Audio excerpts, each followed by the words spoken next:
Guess when the first time I ever did a pile stop in my life, followed the pile stop method. And they would go, oh, what, like 1980s or 90s? I'd say, no, last month. In April of 2023 is the first time Richard Pyle ever followed Richard Pyle's deep stop method. Seriously, that's the first time. And it was just by accident. It was just on a whim. Off-Gassing, a scuba podcast with host Nick Hogel.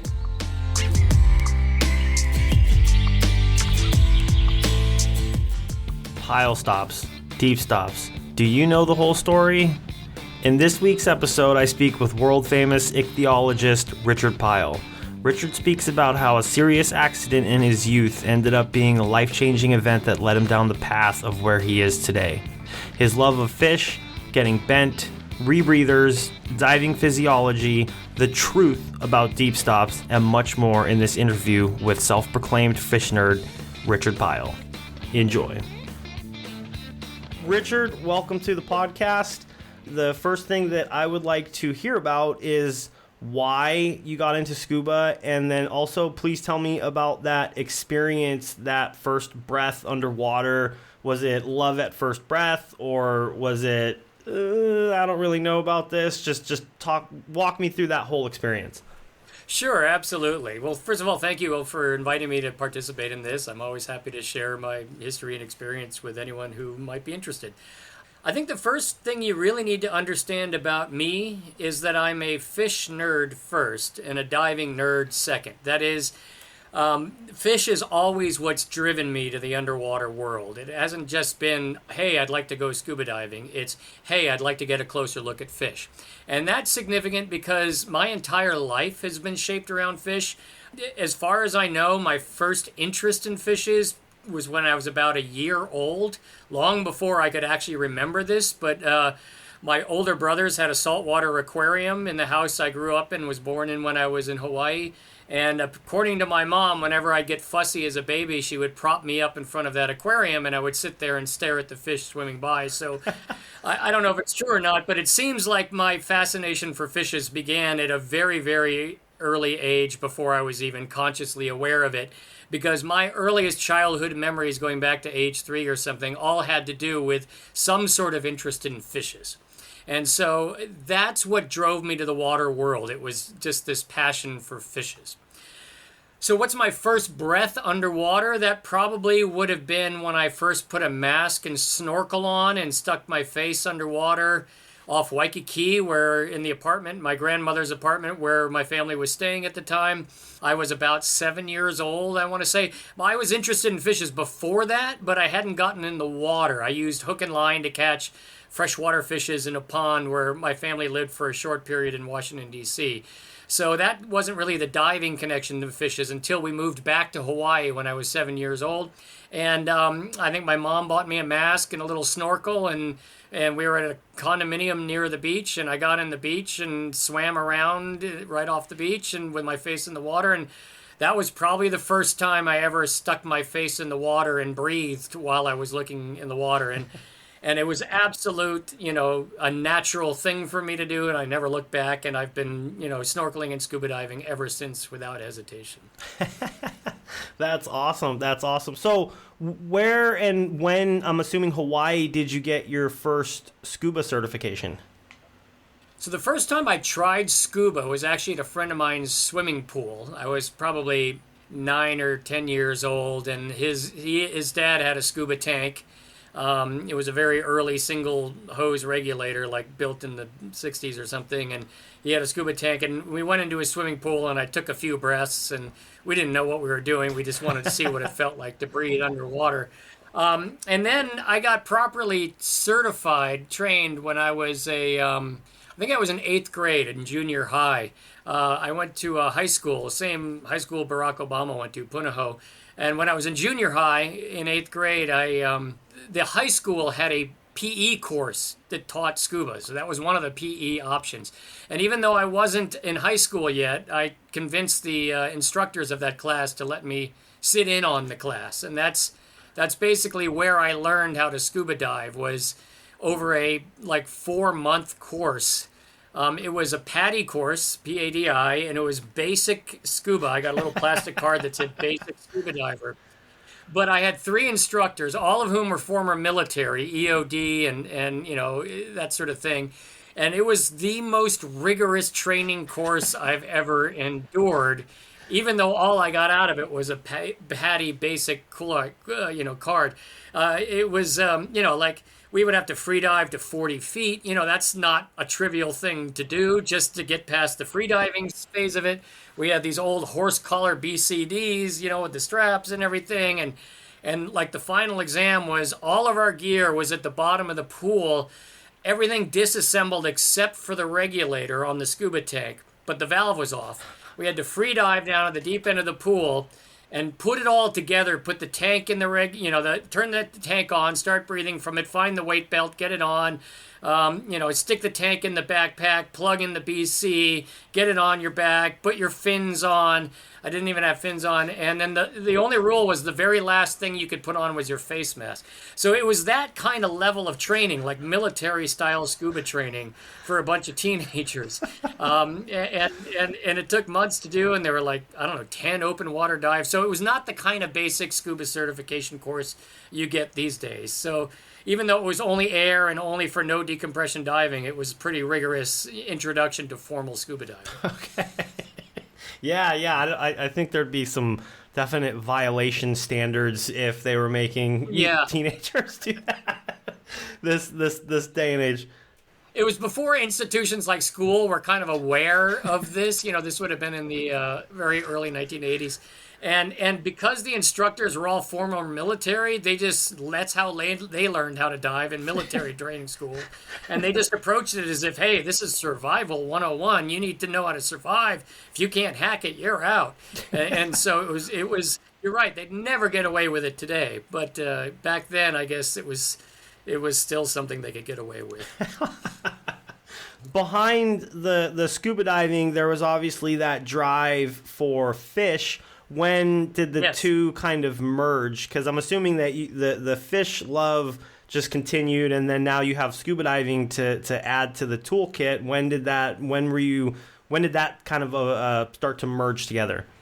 Yeah, so I was I guess it was around 13 years old. When I got scuba certified, I got it for one and only one reason, so I could stay deeper and longer than I could with a single breath as a free diver. Now, I went snorkeling practically every day during my childhood, between the ages of 7 and 13 or 14.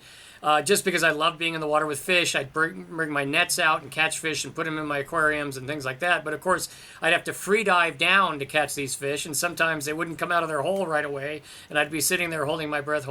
So literally, I got into scuba so that it would be easier for me to catch fish for my aquariums, and so I would have access to being able to catch fish from deeper water than I could snorkeling. So it's not that there was a moment where those two things merged. Scuba always was a tool for me to get better access to the fish on the coral reefs. And as I continued to scuba dive after I was certified, one of my high school marine biology teacher, Roger Pfeffer, was a huge inspiration in my life, because not only was he a scuba diver, but he was also an aquarium fish collector on the side.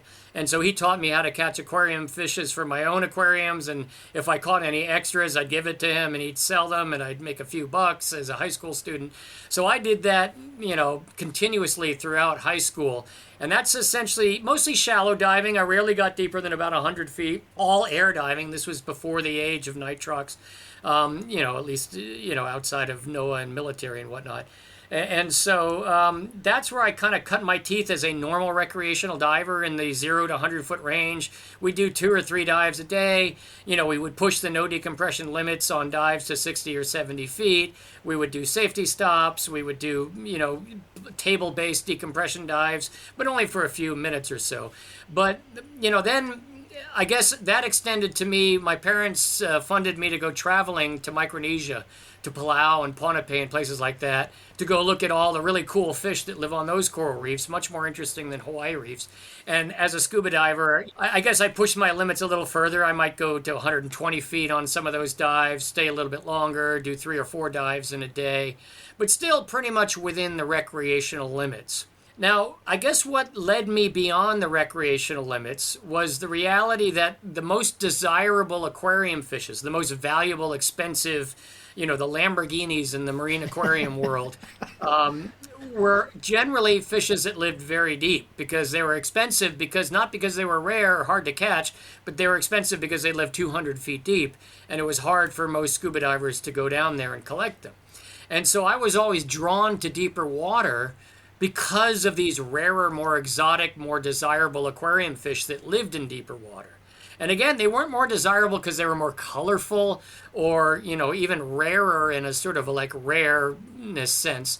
They were only more desirable because they were more expensive, and they were only more expensive because they lived in habitats that were hard for people to get to.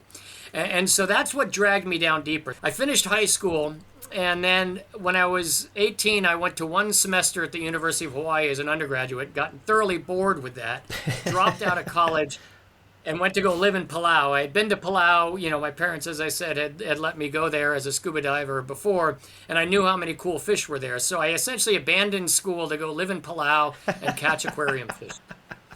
I knew that the really cool ones were deeper, so I was starting to push my depth limits a little deeper, 140 feet, 160 feet, all with a single, standard scuba tank on my back. And then while I was down there in 1986, the world's most famous, to this day, the greatest ichthyologist, fish scientist in all of history, his name is Jack Randall, Dr. John E. Randall. He worked at Bishop Museum in Honolulu, and I was just this kid who dropped out of college to go live in Palau.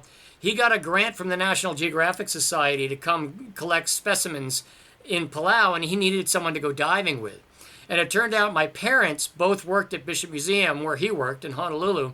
And so he knew I was down there in Palau, so he wrote me a letter asking if I could take him diving in my boat down there and give him scuba tanks. And so I spent 2 weeks in July of 1986 diving with this greatest ichthyologist of all time.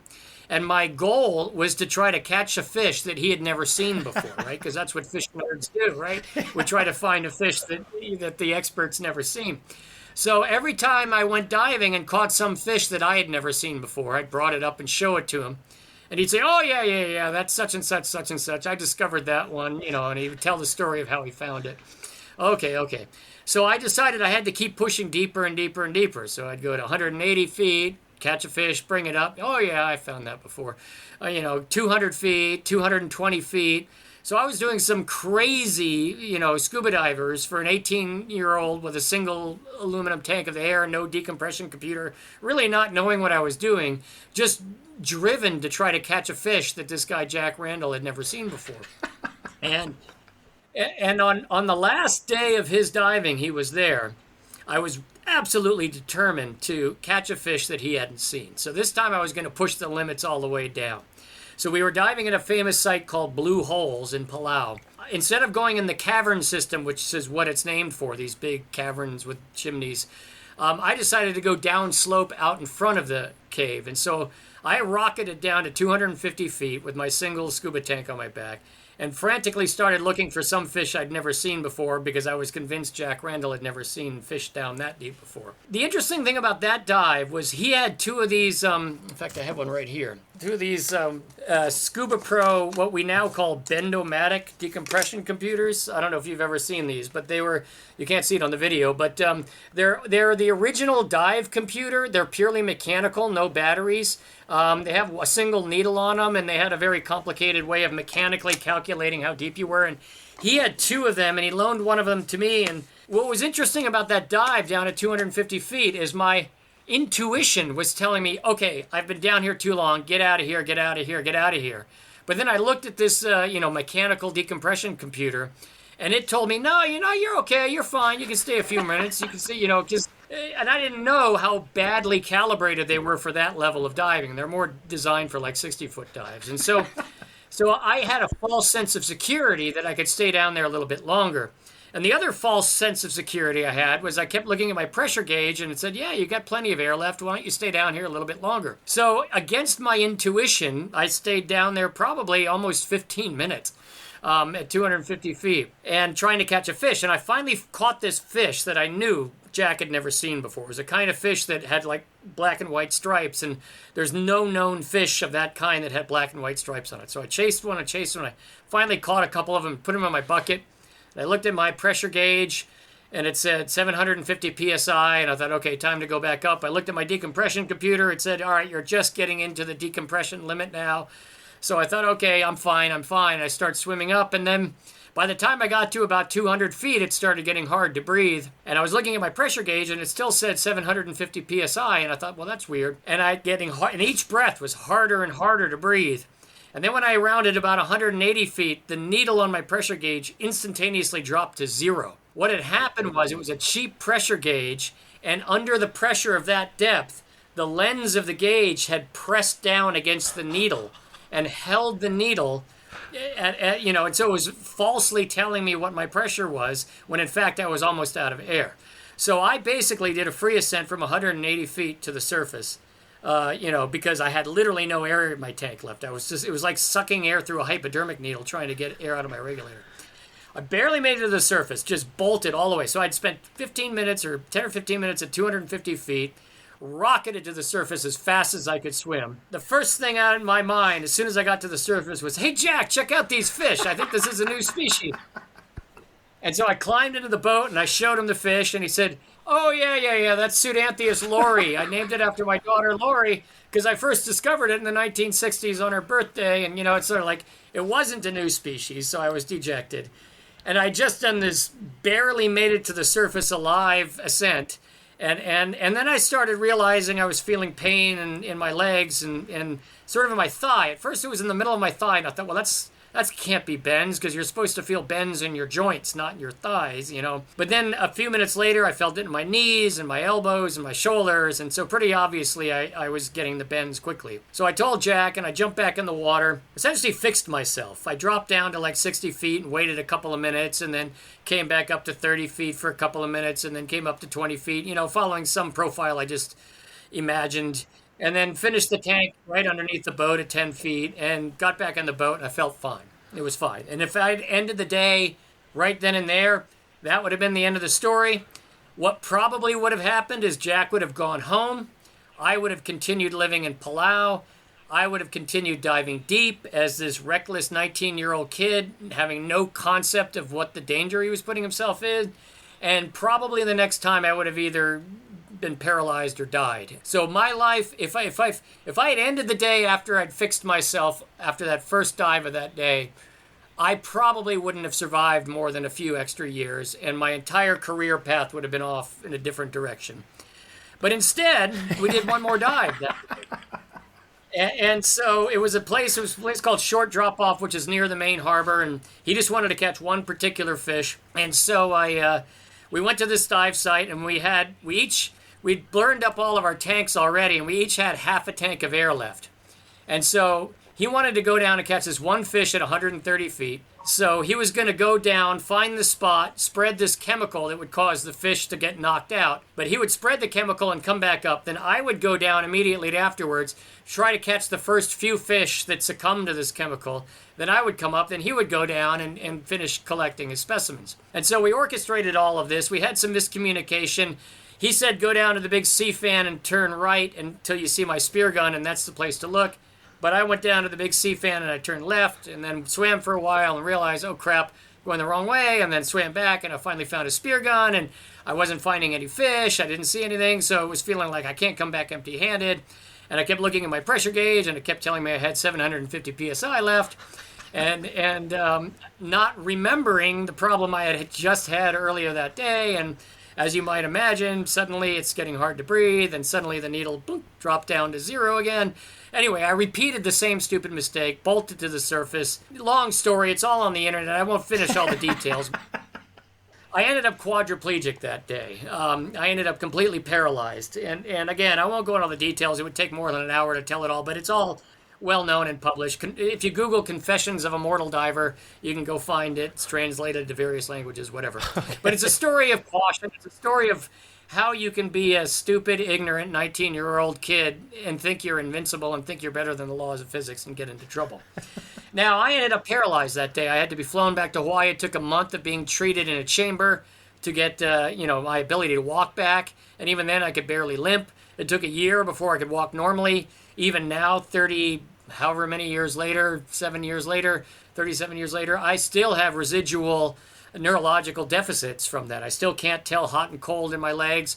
I still have terrible balance. I still have, if you poked me in my foot with a needle, it would feel like you're pressing your thumb on it.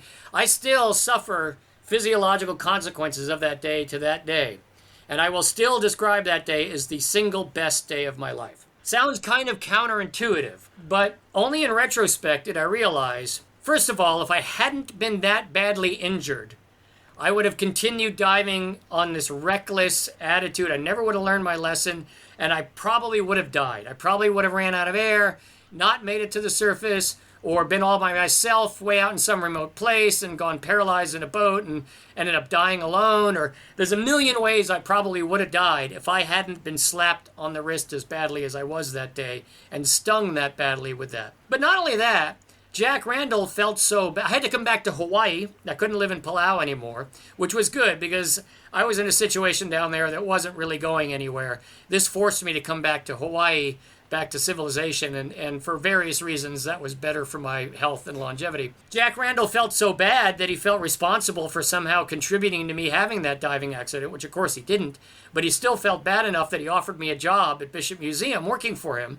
And here I am 37 years later, still sitting literally the same desk right now that I began working on day one, in 1986. So my job, my career is thanks to that day. My dad's insurance would only pay for the medical bills of my treatment if I was a student. So it forced me to go back to the University of Hawaii to continue being a student just so my dad's insurance would pay for the medical bills. So that's something that I probably wouldn't have done because I was bored of school, but I had to do it. Working at Bishop Museum with Jack Randall inspired me back to want to go on to get my PhD, which Jack encouraged me to do. So I ended up getting my PhD, which I never would have gotten under other circumstances. In graduate school, I met my now wife of 26 years now, and so I never would have met her if this accident hadn't happened. And probably most importantly, being treated in a recompression chamber every day for a month, talking to the recompression doctors, opened my eyes to the gap between what you learn as a scuba diver, don't go too deep, stay too long, follow these tables, follow your computer, and what really was known about diving physics and physiology, which is way more complicated. Yeah. So my exposure to these medical doctors and my questions and my conversations with them set me down a path for, hey, you don't have to breathe air underwater. You can breathe other gas mixtures and solve some of the problems of air diving. So it was that Ben's experience and my recover experience which set me down the path to mixed gas diving, to rebreathers, to all of the things that later became called technical diving, which didn't exist when I started doing it. I had to kind of invent it for myself. But all of that was a direct consequence of this diving accident I had in Palau. So literally my whole career, everything I'm known for, every new species I've discovered, my family, my kids, my job, none of that would have been the way it is today if I hadn't had that diving accident in Palau. So it was a very long story, and I apologize for just going on and on and on about it, but it helps understand how I view the world, how things that might seem bad when they happen actually end up being things that are profoundly good in the long run. It's helped shape my whole philosophy about dealing with, adversity, dealing with setbacks. Is thinking, well, all right, this is a setback in the short term, but I'll bet you 5 years from now I'll look back and be really thankful that this bad thing happened. Not in all cases, but in most cases. So it really shapes my whole attitude and perspective about how I do everything in life, not just diving. No, that's an amazing story that you can pinpoint the exact moment of just not knowing it at the time, but that was a life-changing event for you, and looking back on that, and you can literally pinpoint that moment. No, that is an absolutely amazing story, and I'm glad you're okay, because definitely I don't know how I would feel to be 180 feet down and then just see that needle go to zero. Well, it's funny. It's sort of like, in that moment, as best as I can remember, it was 37 years ago, I remember sort of that oh crap, that instantaneous realization that there's a reason why I can't breathe. It's because there's no air left in my tank. And then crystal clear water, so I could look up. And if you've ever done a dive to that depth in really clear water, it doesn't seem that far away. If it's murky water and it's dark and it's cold, it feels like you're forever away. But for me at the time, it's like, oh yeah, I can make that. It's just the surface is just right there. I can make it. So I never really had panic. It was just sort of like, the closest I came to panic in that moment was not at 180 feet and, oh, I can't breathe. It was more like at 20 feet and the stars are starting to, my head's getting dizzy and I'm wondering, knowing enough about shallow water blackout, like, I might not make it. Yeah. And then the irony, the funny part of it to me is, as soon as I took that first gasp of air when I broke the surface, my mind immediately shifted to, gotta show Jack this fish because I think I just found a new species. It's sort of like, this is what goes through the minds of 19-year-olds who imagine themselves to be immortal. It's like, okay, dodge that bullet. That's in the past. Forget that. Most adults would sort of reflect on, holy crap, I nearly died. Or holy crap, I probably owe a lot of decompression. I better get back underwater again. Those weren't the things that were my top priority. It was, hey, what's this cool fish I just caught? And I think it really helps in retrospect show me, it was not just the moment that pivoted my whole life. It was the moment I think I began to grow up. A lot of young adults have some experience where they go from being an old kid to a young adult. And that was definitely my transition point. And it set me on a course that I'm on now, not just my attitude about life, but just my attitude about self-preservation that didn't exist before that event. And so how suddenly staying alive becomes priority number one, not is this fish I just caught a new species. That is an absolutely amazing story. My next question is, so when you first got back into the water after that whole experience, were you very hesitant? Were you nervous? How was that whole, I just going through that, a month of being in the chamber, that must have been a kind of a scary moment to get back in the water, but I'm sure there was a draw for you to get back in the water. So basically, during that month I was being traded, both of my doctors, David Youngblood and Bob Overlock, spent every day. I came out of the chamber. I'd be in the chamber for 8 hours, then I'd come out of the chamber, and then they'd take me into an exam room and do some diagnostics.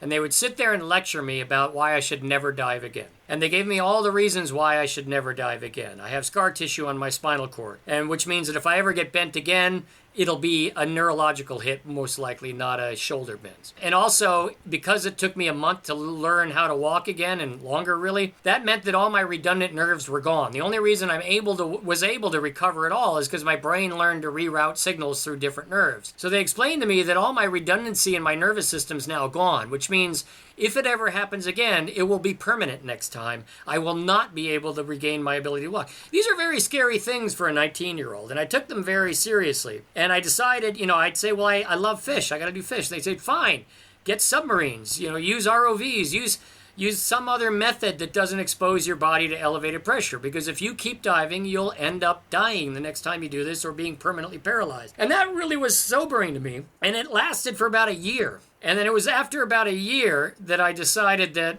I'm sorry, not only do I have to keep following fish, but I have to keep following diving. And by that time, I had read so many books on the physics and the physiology and everything, and I much more deeply understood the reality of what was known at the time about it. And so I decided, okay, I'm going to start diving again. But when I started diving again a year later, I was super cautious. I didn't go deeper than 20 feet for like my first 10 dives. And then when I got down to like 40 or 50 feet, I would do like 10-minute safety stops. I erred very far on the side of caution. And one of the most terrifying dives I ever did was not the first time back in the water, but the first time I went back to 100 feet. And I was just horrified.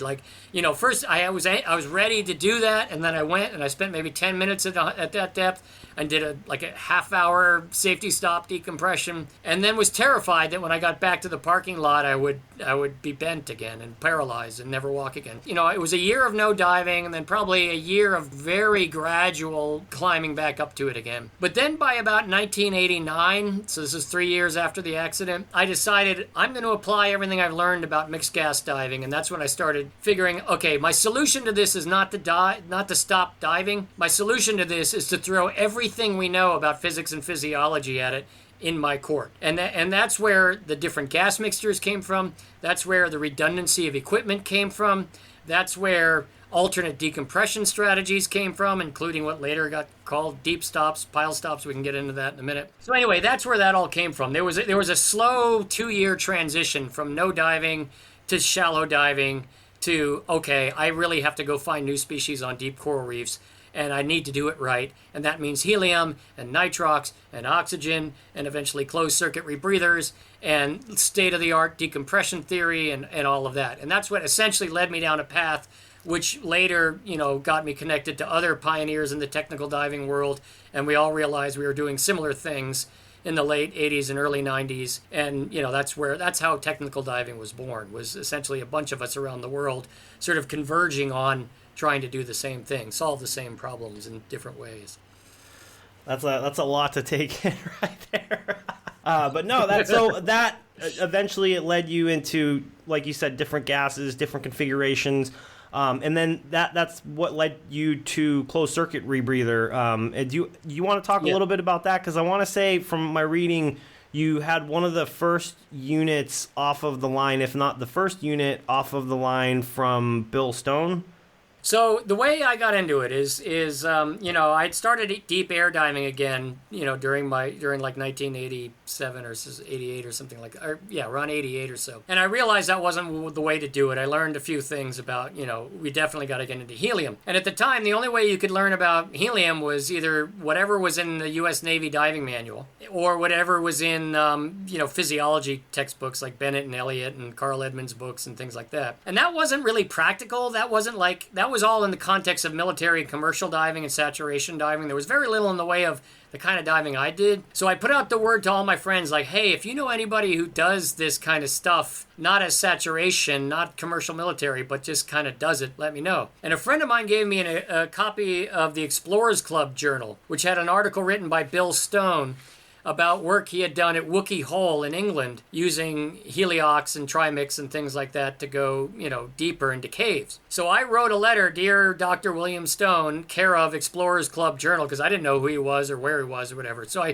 I wrote it to the journal, and the journal forwarded it to him, and then he wrote me a letter back. This was before the days of email. So it was like, stick something in the mail, and then 3 weeks later, you get another thing back in the mail in response. And so essentially, that's how I got introduced to Bill Stone. I bought his book, Wakulla Springs Project, which was the closest thing there was at the time to how you do this stuff, and then we corresponded a lot, and I met him at a couple technical diving conferences, and in 1994, he wrote me and said, hey, we just got back from Mexico with these cislunar Mark IV rebreathers, and I know you're interested in rebreathers because I'd been talking to him about, like, when are you going to sell them? When are you going to sell them? How much is it going to cost? How do I buy the first one? And so he said, why don't you come out to my house in Gaithersburg, Maryland, and I'll show you how to use this thing. I went to his house, and I showed up, and he was still at work, and I sat on the doorstep and waited for him to get home from work, and when I was there, a taxi pulled up, and a guy who I didn't recognize got out, and it turned out to be Kevin Gurr, who a lot of technical divers will know who that is, and Bill had invited him to come at the same time, so he and I met each other,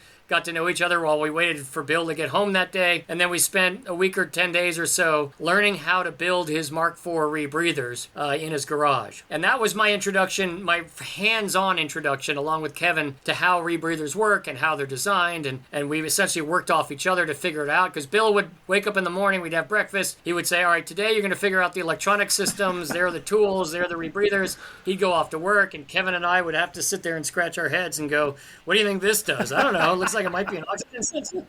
So it was by far the best way to learn a system because we had to essentially reverse engineer it. And between the two of us, we figured it all out. And then so I took 2 of those units, those cislunar Mark IV units, to Hawaii. And John Earl, who's a longtime diver in Hawaii and, who worked with Jack Randall as well as I did, he and I learned how to use them and learn how to apply this cave diving rebreather to coral reef diving. And figured out how to use them deeper and whatnot. And then it wasn't until 1997 that they finally started producing the Mark V rebreather, which was the first production one. I didn't own the Mark IV. That Bill just basically loaned it to me, but I put my deposit check down and ended up with serial number 1 of the Cislunar Mark V, which is the very first production unit. And that is now, I used that for many years, and that's now on display here at Bishop Museum in a display case. So I don't use it anymore because we now use more advanced rebreathers. Eventually, Bill Stone and I partnered with a company in Sweden that later purchased Poseidon Diving Systems, and so the evolution of the Cislunar rebreather,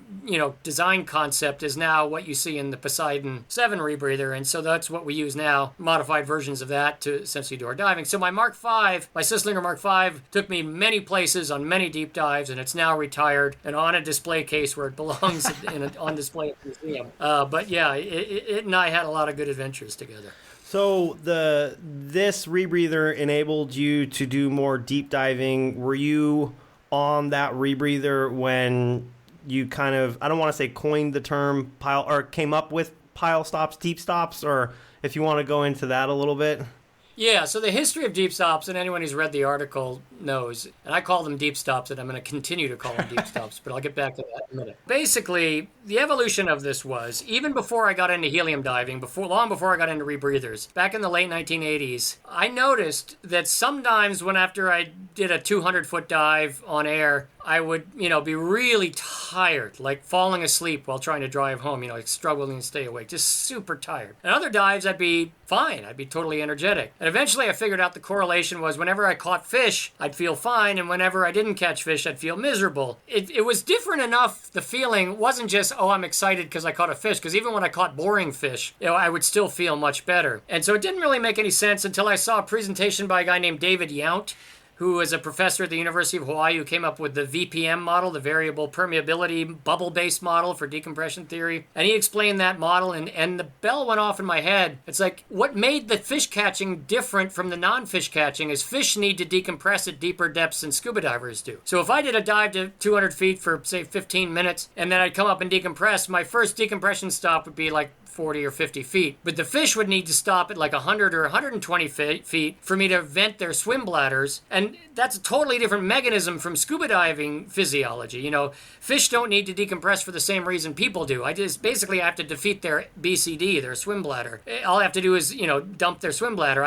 They don't have to molecularly decompress the way we do because they're not breathing air down there. So, but the point is, it would force me to stop for a couple of minutes at about half my depth to let these fish vent, and then I started doing those deep stops even when I didn't catch fish. I would pretend like I caught fish, and I would come up to that same depth, and I would stop for a couple of minutes, and then I would feel much better after those dives. And so I kind of pretty strongly correlated a pause at about half my depth with feeling better after the dive. So I was on the Tech Diver forum, or maybe it was the Rebreather forum, one of those early email lists, for early tech divers. And I was explaining this experience, and others were saying, yeah, we kind of noticed something similar. And at the time, Deep Tech magazine was being published by Win Remley and Kurt Bowen. And Win Remley saw this exchange on the public email list and said, hey, could you write an article describing your experiences with these, decompressing fish and stopping deep? And I said, yeah, sure. So I basically did. I wrote an article. I said, hey, basically what I just told you,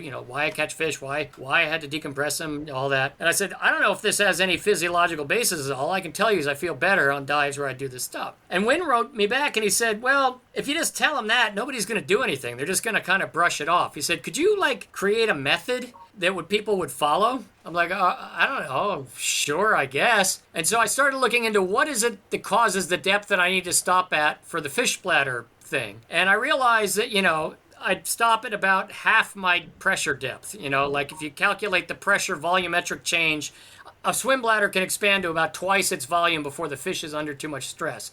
So I would come up to a depth at which its volume was double at what it was at where I caught it and vent it. And then sometimes I would have to do that again because just from whatever the depth of decompressing it was, I would have to do it a second time. And so I just kind of invented this method where it was sort of, originally it was half pressure depths and I just arbitrarily decided until you're within 30 feet of your ceiling, at which pace you don't need any more deep stops, you can just go to your ceiling. And I just made this up out of whole cloth as I was writing this article. I'd never actually done anything I described. I just thought, well, if you need a specific method that divers are going to follow, all right, that's what it'll be. It's whatever. I figure. And then when I wrote the article, I made it clear I'm not a diving physiologist. I have no idea whether this has any actual bearing. You might kill yourself doing it. And I also made it clear that if you do these deep stops, you need to calculate those deep stops as though they were a multi-level dive profile. You can't reduce your deco time, because back then a lot of us were still using tables. We didn't have computers.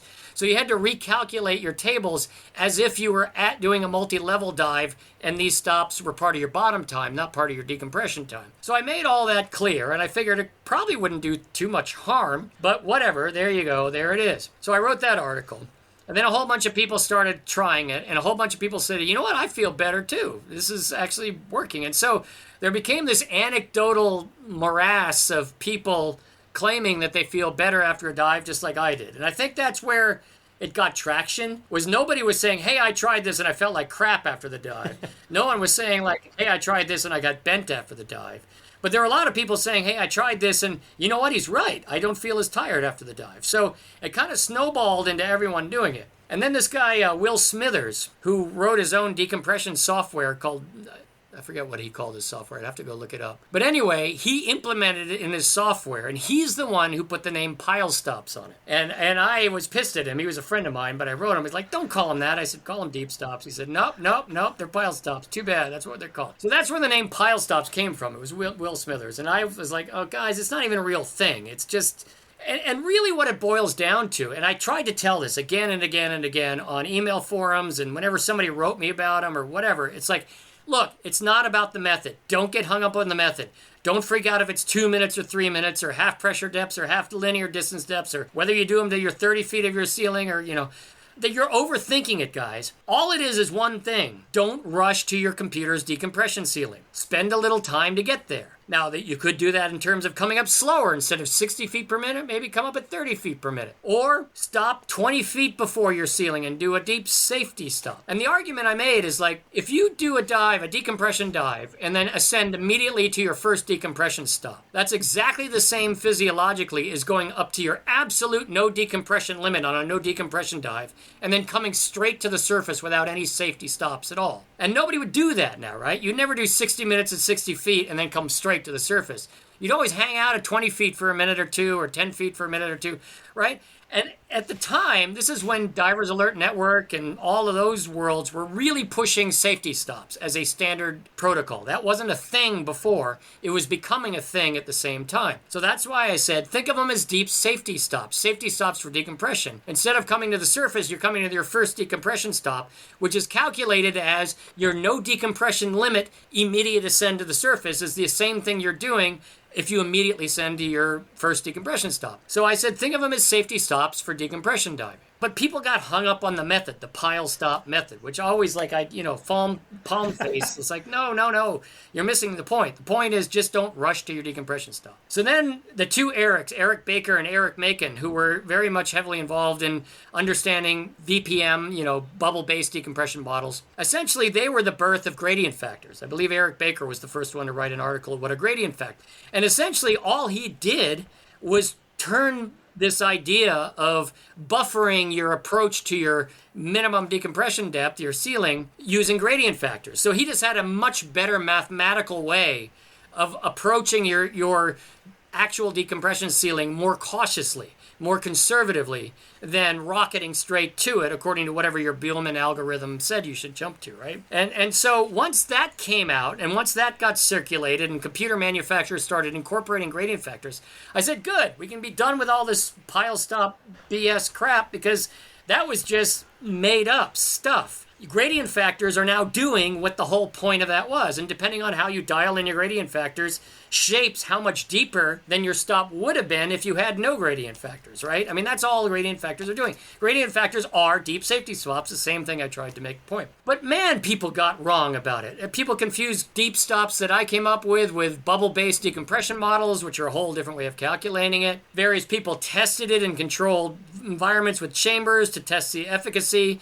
Their methodology had no representation at all to what I and other technical divers were doing. It got all confused and muddled and everything. And so anyway, I've spent my life just trying to talk down pile stops and say, look, don't call them that. Don't do them anymore. If you've got gradient factors, you don't need to do these pile stops anymore. And I'm going to tell you something that I revealed at Rebreather Forum 4 a couple months ago when I was there for the Rebreather Forum in Malta. And I asked people, they come up and ask me about deep stops. So I'm wrapping up the deep stop session here, but I think you'll appreciate this. So they say, tell me about deep stops. And I essentially tell them the same thing I just told you. It says they're not really a thing. They're just slow you down your ascent. And I said, guess when the first time I ever did a pile stop in my life, followed the pile stop method? And they would go, oh, what, like 1980s or 90s? I'd say, no, last month. In April of 2023 is the first time Richard Pyle ever followed Richard Pyle's deep stop method. Seriously, that's the first time, and it was just by accident, it was just on a whim. So normally the real Richard Pyle method of decompression is leave the bottom, don't rush your ceiling, keep a good buffer between your and ceiling, which is basically what gradient factors do. I use decap without gradient factors, but I have my own sort of, depending on how much exertion and various other factors, how much I decide to buffer my approach to my decompression ceilings by my computer. That's what I do, because we dive on drop-offs, we do all these, I never actually did the method that I published until late April 2023 on our last dive in American Samoa. The circumstance was, there were 3 of us doing a deep dive coming up and ascending, and one of them was a bit shallower than me, and one of them was a bit deeper than me. So I decided to keep an eye on both of them and split the difference between them on where I was stopping. After our initial ascent, I ended up stopping at a certain depth and look at my depth gauge, and I suddenly realized the depth I just randomly chose happened to be the exact depth I would stop for my first pile stop. And I thought, hey, let's try this. Let's see if it works. So instead of just arbitrarily hanging out there for a couple of minutes, I actually watched my watch, and I stayed exactly 2 minutes. And then at exactly 2 minutes, I did the ascent to my next calculated decompression stop by the pile stop method. And I sat there for exactly 2 minutes. And then I followed it iteratively until I caught up with my ceiling. And then by that time, I just, continued as normal. And so that was literally the first time I did a pile stop method. And it wasn't that different from what I probably would have done anyway. And I felt the same after the dive as I felt from thousands of other dives doing my ad hoc methods anyway. But I think it's funny. People always react the way you did. It's like when I tell them the first time I ever did a pile stop was in April of 2023. People are going, wait, I don't understand. Why are, and so I use that to emphasize the point that I didn't mean it for it to become a thing. The Wikipedia page for pile stops is bigger than the Wikipedia page for me. I didn't create either of them, and I have nothing to do with either of them, but it's just mind-boggling to me that people are hung up on it when really the only point is don't rush to your decompression ceiling. That's all it boils down to. Well, I'm glad that you were able to clear. Well, it seems like you've been trying to clear that up for when I was at Rebreather Forum, I explained all this to Neil Pollack, and he came up to me and he says, "You got to write an article about this because people take this stuff away." I'm like, "All right." So I might actually write a series of articles, which basically the power and pitfalls of anecdote, and a lot of the diving I do, a lot of the things and we could go on. I know we're pretty much out of time here, but I could tell you a whole nother story about exercising on deco. And I could tell you a whole nother story about a whole bunch of variety of things that I've sort of anecdotally come up with over the years that I'm convinced of. And there's no science that disputes it, but there's no science that supports it. But I do it because when there's no science, you use whatever information you have that's not based on good scientific data. And that boils down to what I call robust anecdote. And the danger of robust anecdote is anecdote in general, people can start to believe their own myths, right? They generate myths from a few experiences. And then somehow that gets transferred into fact. And then somehow, there's all this misinformation that comes from it. That's what Pyle stops are to me. It's like it's a myth, it's an anecdote that got somehow translated into something more real than that. But then the flip side is my scientific colleagues will say you can't use anecdote for anything. It's meaningless. And I think I call BS on that too, because there are plenty of things in life for which we don't have controlled scientific data to tell us what the answer is. And the next best thing is anecdote. Now, an anecdote of one incident is pretty meaningless. But one of my expressions is, if it happens once, it's an anomaly. If it happens twice, it's a coincidence. If it happens 3 times, it's a pattern. And so if it happens more than 3 times, it's a more and more robust pattern. It's still not data. It's still not, a good controlled experiment because you're not controlling all the variables. But it's something, and something is better than nothing. Now, there is a risk that anecdote sends you down the exact wrong path. This is what in-water recompression scare was all about, was that people would say, oh, because intuitively a few people feel better after they jump in the water when they feel bend symptoms, people are going to go turn a sore shoulder into complete paralysis. So that was what the scientific fear factor was of trying to convert anecdote into practice without controlled scientific study. Turns out the scientists were wrong, the anecdote was right, and that's a whole nother story. And finally, the scientific community has accepted in-water recompression as a thing. The point is, there are situations where anecdote can get you into trouble. But if you ignore anecdote completely, you're just as stupid as if you were if you followed anecdote blindly. And the best example of this is the expression, you learn from your mistakes. If you didn't believe in anecdote, you would make the mistake a dozen or 24 times until you had a statistically significant control that your mistake was really a real thing. No, most of us learn from our mistakes pretty quickly. When I put my hand on a hot stove, I'm not going to do it a dozen times and come up with statistical data as to whether or not my hand got burned every time. I'm probably going to have an N of 1 and never put my hand on that stove again, right? And so there's a balance. And I think that's what's missing in our world, is you can't put too much faith in anecdote, but you can't put zero faith in anecdote, especially when you're operating at the fringes of where scientific data actually define where the boundaries are, which is essentially all technical diving.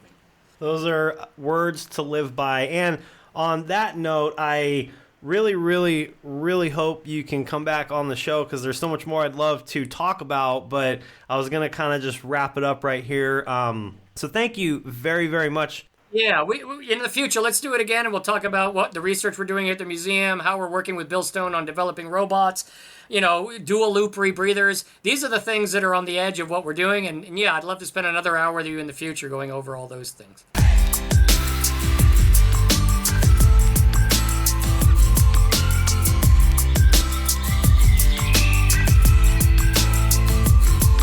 Off-gassing, a scuba podcast.